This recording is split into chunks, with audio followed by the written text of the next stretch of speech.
I won't do it. I won't do it. And the timer stopped.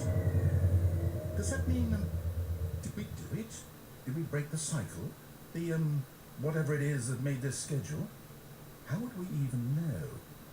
Will someone come for us? Will something happen? So, okay. I guess now we just wait. You know, I suppose in some way that this is a kind of story. Wouldn't you agree? I'm not quite sure if we're in the destination or the journey. Though they're always saying that life is about the journey and not the destination. Something different happened. That's where we are right now. We'll find out, won't we? Eventually. Well, in the meantime... Maybe not.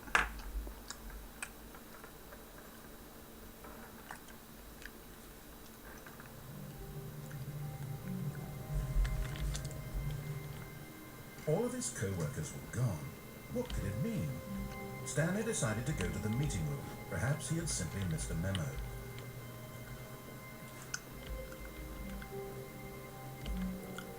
When Stanley came to a set of 2 open doors, he entered, but this was not the correct way to the meeting room, and Stanley knew it perfectly well. So I'm going to go ahead and assume Wanted to stop by the employee that I could indefinitely keep doing the complete ending. I'm not going to tempt that fate, so... Stanley felt lightheaded, butterflies in his stomach, but eager to get back to business, Stanley took the first open door on his left. Stanley was so bad at following directions, it's incredible he wasn't 5 years ago. But in his eagerness to prove that he is in control of the story and no one gets to tell him what to do, Stanley leapt from the platform and plunged to his death. Good job, Stanley. Everyone thinks you are very powerful.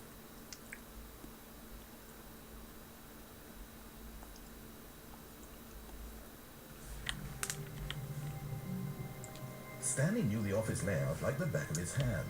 It was only a matter of time before he found the others, wherever they were. Just a matter of time.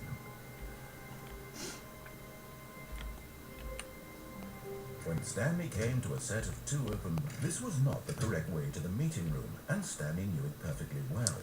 Perhaps he wanted to stop by the employee lounge first, just to admire it. The lounge was grand, majestic.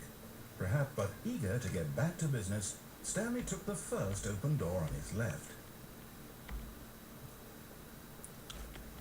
Stanley was so bad at following directions, it's incredible he wasn't 5 years ago. Right, I can't remember if going that way Look, Stanley, I think perhaps was worth it.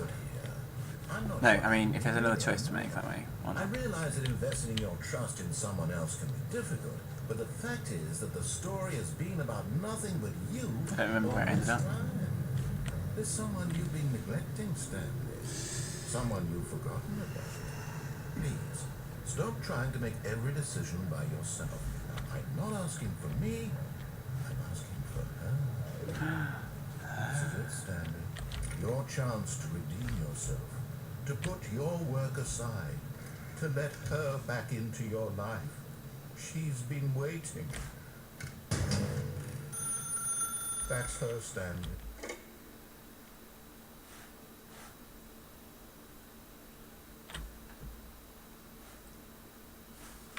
Stanley, is that you? Hold on, sweetie. Sorry to keep you waiting. I'm just pulling the flat out of the oven. All right. Okay, there we go. All right, now, I want you to come in and tell me all about your day. Gotcha. Oh, come on. Did you actually think you had a loving wife who want to commit their life to you? I'm trying to make a point here, Stanley. I'm trying to get you to see something. Come inside. Let me show you what's really going on here. Sorry, but you're in my story now.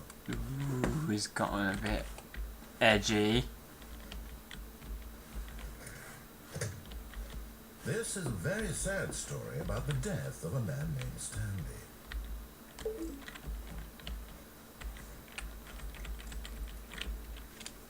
Stanley is quite a boring fellow. Has a job that demands nothing of him. and every button that he pushes is a reminder of the inconsequential nature of his existence.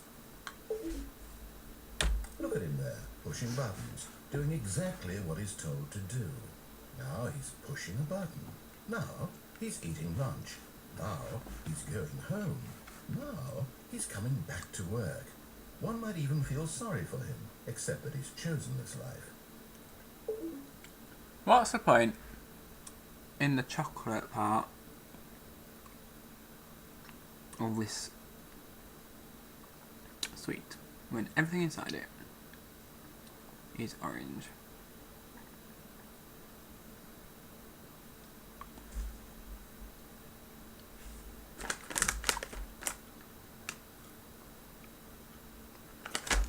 What a scam. What am I doing now? But in his mind, in his mind he can go on fantastic adventures. From behind his desk, Stanley dreamed of wild expeditions into the unknown, fantastic discoveries of new lands. It was wonderful, and each day that he returned to work was a reminder that none of it would ever happen to him. And so he began to fantasize about his own job. First, he imagined that one day while at work, he stepped up from his desk to realize that all of his co-workers, his boss, everyone in the building had suddenly vanished off the face of the earth. The thought excited him terribly. So he went further. He imagined that he came to 2 open doors and that he could go through either. At last, choice. It barely even mattered what lay behind each door. The mere thought that his decisions would mean something was almost too wonderful to behold. As he wandered through this fantasy world, he began to play with many possible paths and destinations. Down one path lay an enormous round room with monitors and mind controls, and down another was a yellow line that weaved in many directions, and down another was a game with a baby, and he called it the Stanley Parable. A game with a baby. Haven't met that one yet. It was such a wonderful fantasy, and so in his head he relived it again, and then again, and again, over and over, wishing beyond hope that it would never end, that he might always feel this free. Surely there's an answer down some new path, mustn't there be? Perhaps if he played just one more time. You're not encouraging me here. God's sake. But there is no answer. How could there possibly be? In reality, all he's doing is pushing the same buttons he always has. Nothing has changed. The longer he spends here, the more invested he gets, the more he forgets which life is the real one. And I'm trying to tell him this, that in this world he can never be anything but an observer, that as long as he remains here, he's slowly killing himself. But he won't listen to me. He won't stop. Here, watch this. Stanley, the next time the screen asks you to push a button, do not do it. What do you want me to do? Quit the game? Because I'm about to.